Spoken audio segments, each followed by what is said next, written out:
Pain ആവണില്ല. Proper pain വരാനായിട്ട് ഒരു പരിപാടി ഉണ്ട്. ഒരു ട്യൂബ് പോലത്തെ ഒരു സാധനം നീളത്തിൽ, കുറച്ച് നീളത്തിൽ, അതിൻ്റെ അറ്റത്ത് കുഞ്ഞ് നമ്മൾ ബലൂൺ വീർപ്പിച്ച് തുടങ്ങുമ്പോൾ ഒരു സാധനം ഇങ്ങനെ കുമ്പള പോലെ ഇങ്ങനെ വരില്ലേ, അങ്ങനത്തെ ഒരു സാധനം ഉണ്ട്. ഇത് ഈ ഹോളിൽ കൂടെ അവരിങ്ങനെ അതിൻ്റെ ഹോളിൻ്റെ ചുറ്റിലൊരു മെഷീൻ പോലെ വെക്കും. എന്നിട്ട് ഇങ്ങനെ എന്തോ കറക്കപ്പോൾ പറഞ്ഞ ഒച്ചേക്കാം.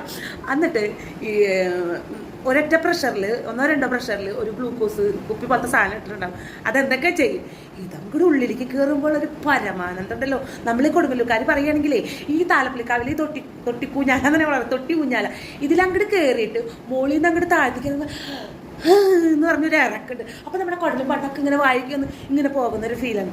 അതിൻ്റെ ഒരു 100 ഇരട്ടി ഫീലായിരിക്കും നമുക്ക് കിട്ടുക ഇതങ്ങോട്ട് ചെയ്യുമ്പോൾ. അസുഖം.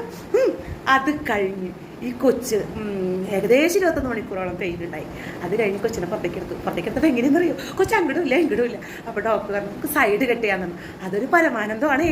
ആ പരമാനന്ദം എങ്ങനെയാണെന്നറിയോ, പച്ചയ്ക്ക് ഇങ്ങനെ അവിടെ ഒരു കീറലാണ് ഇങ്ങോട്ട് കീർന്ന് മാത്രമേ കേൾക്കുള്ളൂ. വേദന പോലും നമുക്ക് മനസ്സിലാവില്ല. എല്ലാ വേദനയും കൂടെ ആയിട്ടേ ഇത് ഏത് വേദനയാണെന്ന് നമുക്ക് തിരിച്ചറിയാൻ പറ്റാത്തൊരവസ്ഥ വരും. അത് കഴിഞ്ഞ് ഈ കൊച്ചിനൊക്കെ പുറത്തെടുത്ത് കഴിഞ്ഞിട്ട് ഈ ഇഞ്ചക്ഷനൊന്നും ചെയ്യാണ്ട് തരിപ്പിക്കാണ്ടൊക്കെ സ്റ്റിച്ചുള്ള പരിപാടി ഉണ്ട്. എനിക്ക് ഏകദേശം ഒരു 9 സ്റ്റിച്ച് ഉണ്ടായുള്ളൂ കേട്ടോ.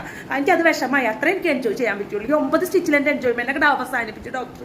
അതെനിക്ക് ഭയങ്കര വിഷമായി പോയി. പിന്നെ എനിക്ക് പ്രസവിക്കാൻ പറ്റൂല. ആ എൻജോയ്മെൻറ്റ് എനിക്ക് കിട്ടിയില്ല. പിന്നത്തെ ഒരു സുഖമുണ്ടല്ലോ, ഇരിക്കാനും പറ്റില്ല, കിടക്കാനും പറ്റില്ല. നമ്മളിങ്ങനെ എന്താ പറയുക, ബ്രേക്ക് ഡാൻസ് അതുപോലെ ഇങ്ങോട്ട് കളിക്കും. അതങ്ങോട്ട് പറഞ്ഞു.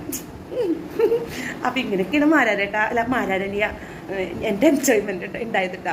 ഞാൻ ഈ എൻജോയ്മെൻ്റ് ഒക്കെ കഴിഞ്ഞിട്ട് എൻ്റെ കെട്ടിയവരോട് പറഞ്ഞു ഇനി ഈ പരിപാടി വേണ്ടാട്ടോ എന്ന് പറഞ്ഞു. സംഭവം 3 കൊല്ലം കഴിഞ്ഞിട്ടാണ് കൊച്ചുണ്ടായെങ്കിലും ഇനി ഈ പരിപാടി വേണ്ടാട്ടോ എന്ന് പറയേണ്ടി വന്നു. എൻ്റെ അമ്മായിമോടും പറഞ്ഞു. പക്ഷേ അൺഫോർച്ചുനേറ്റ്ലി 2 പ്രാവശ്യം പ്രഗ്നൻ്റ് ആയി.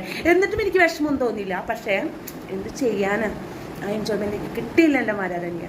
പിന്നെ ഇത്ര നേരം